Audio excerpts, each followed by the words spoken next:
Martes 5 de noviembre del año 2024. Soy Azucena Uresti y estas son las noticias. Bueno, pues hoy es un día definitorio en muchos sentidos. Hoy millones de estadounidenses acuden a las urnas para elegir entre el expresidente y candidato republicano Donald Trump o la vicepresidenta y candidata demócrata Kamala Harris. Se prevé una elección muy cerrada y, por supuesto, le vamos a estar dando detalles a lo largo del día con nuestra cobertura especial. Pero aquí en México, gran parte de la atención está centrada en que hoy la Suprema Corte votará el proyecto del ministro Juan Luis González Alcántara, que propone invalidar parcialmente la reforma al Poder Judicial. Se necesitan 8 votos a favor de los 11 ministros del Pleno para que la propuesta sea aprobada. De antemano, pues ya sabemos que en contra van a votar las ministras López Obradoristas, Lenia Batres, Yasmín Esquivel y Loreta Ortiz. La sesión inicia a las 10 de la mañana. Una media hora antes hay llamados a manifestaciones por parte de la Asociación Nacional de Magistrados de Circuito y Jueces de Distrito del Poder Judicial. También se van a manifestar estudiantes de Derecho y otras organizaciones de la sociedad civil. La presidenta Claudia Sheinbaum aseguró que ya tiene preparado un plan, sea cual sea la decisión de la Corte. La Corte se está sobrepasando sobre sus funciones. Yo no me quiero adelantar. Claro que tenemos un plan que no pone en riesgo nada. Tenemos, por supuesto, un plan, sea que decidan a favor o que decidan en contra. Bueno, Gerardo Fernández Noroña, presidente del Senado, dijo que sea cual sea la decisión que tome la Corte, el Congreso no la va a acatar. Hay un grupo de ministros y ministras de la Corte que están a 1 milímetro de acabar en el basurero de la historia. Para nosotros es irreductible nuestra posición, no nos vamos a echar atrás. Se va a elegir a las personas juzgadoras, es irreductible, es un mandato popular.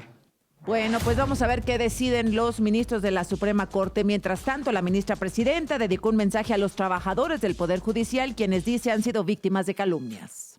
En estos momentos difíciles, cuando nuestra democracia constitucional enfrenta amenazas sin precedentes, cuando los integrantes del Poder Judicial de la Federación hemos sido víctimas de calumnias, infundios y agresiones directas, ustedes han demostrado una entereza y profesionalismo ejemplares.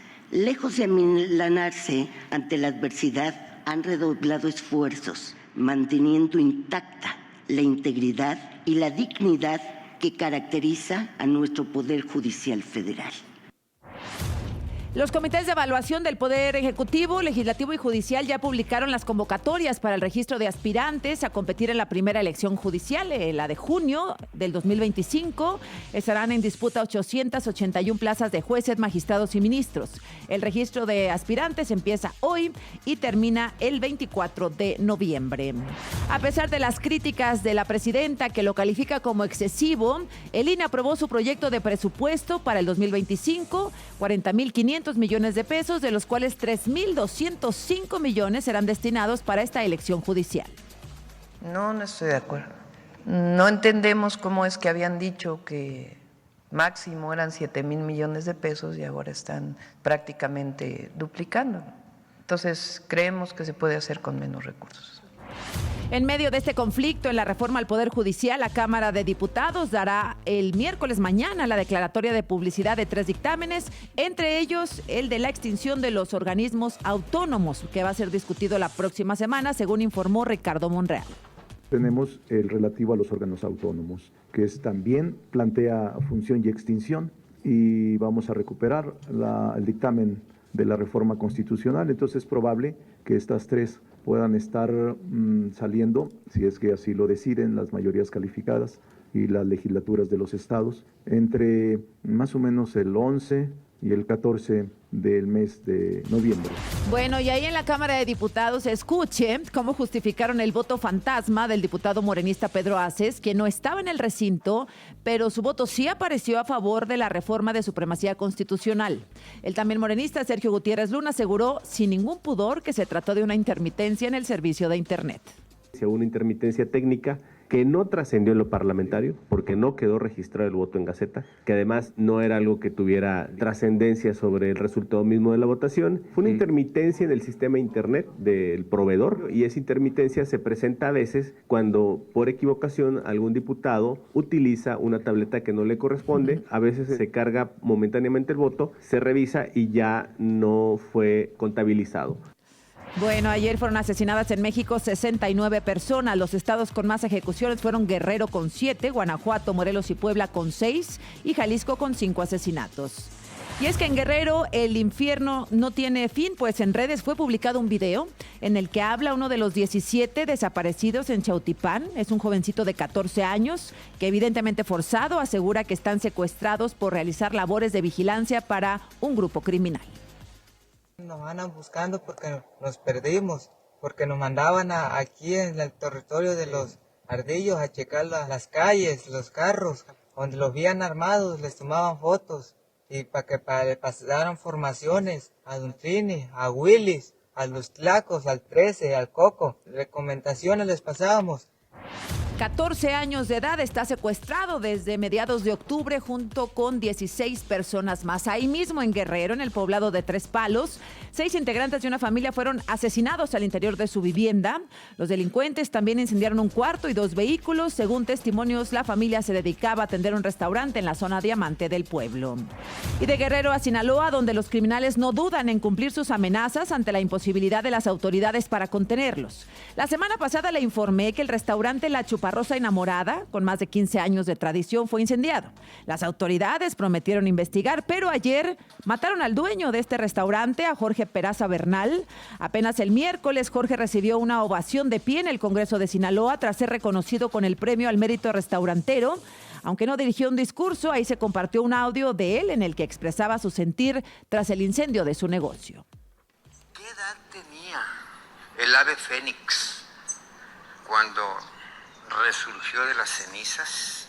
Nunca lo he averiguado, pero yo voy a intentar emular al ave fénix aún a la edad que tengo. Punto. Bueno, pero ayer lo mataron. El gobernador Rubén Rocha Moya dice que la situación está mejorando y que poco a poco se está retomando la tranquilidad. Estamos recobrando la vida tranquila, sana. Yo le digo a la gente que siga. Se asoman algunas cosillas extrañas, raras ahí, pero ya se está tomando las medidas pertinentes. Pero hay que tener miedo a todo. El miedo es una buena defensa. Lo que pasa es que no debemos dejar que nos gane el miedo. Yo creo que nadie puede decirle, ¿saben qué? No tengan miedo. Sí, yo les digo. Sí, porque el miedo es una prevención. No puedo hacer cosas que pudieran evitarse si soy precavido. Y la precaución es un poquito de miedo. ¿Qué le parece el gobernador de Sinaloa, Rubén Rocha Moya, quien, por cierto, confirmó que sí fue encontrado un explosivo de tipo artesanal ayer por la mañana dentro de una mochila afuera de la 9ª zona militar de Culiacán, justo enfrente al Hospital del Iste? En Baja California, 2 migrantes colombianos murieron luego de que el vehículo en que viajaban quedara en medio de una balacera en la que otra vez estuvieron involucrados elementos de la Guardia Nacional. La Sedena informó que fue el sábado en un camino que conduce al Parque Eólico La Rumorosa, ruta utilizada para el tráfico de migrantes, donde los elementos realizaban recorridos cuando se encontraron con 2 camionetas, se suscitó una agresión, que la Guardia Nacional repelió el ataque. 3 elementos fueron ya retirados de su cargo temporalmente. Apenas recordará el 1 de octubre, en un hecho similar, 6 migrantes fueron asesinados en Chiapas, luego de que militares dispararan contra la unidad que los trasladaba. Por este caso, 2 soldados son investigados. Bueno, pues hay 2 temas que hoy están centrando la agenda en México y en Estados Unidos, en la prensa nacional, por supuesto. En el Universal se destaca: Trump amaga a México con aranceles del 25%. Harris hace un llamado a la unidad. Los estadounidenses votan hoy, pero comparte su portada con la información de la Suprema Corte. La presidenta dice: si la Corte invalida la reforma, hay plan. En Reforma, lo mismo. Definirán en Estados Unidos latinos y mujeres. Además de la presidencia, se vota Cámara Baja y 1/3 del Senado. Y también habla de la Suprema Corte. Alerta titular de la Corte, Norma Piña, de amenazas para México. La jornada amenaza Trump a México con aranceles, pero también comparte la portada con la nota de la Corte. Los ministros sobrepasan sus funciones, dice Claudia Sheinbaum. Milenio, Sheinbaum rechaza negociar con la Corte y ya tiene plan B. Es lo que destaca en su primera plana, en su portada. Y Excelsior, Sheinbaum pide austeridad en elección judicial y habla, por supuesto, de la elección de hoy en Estados Unidos. Freno al narcotráfico o aranceles, amaga Trump.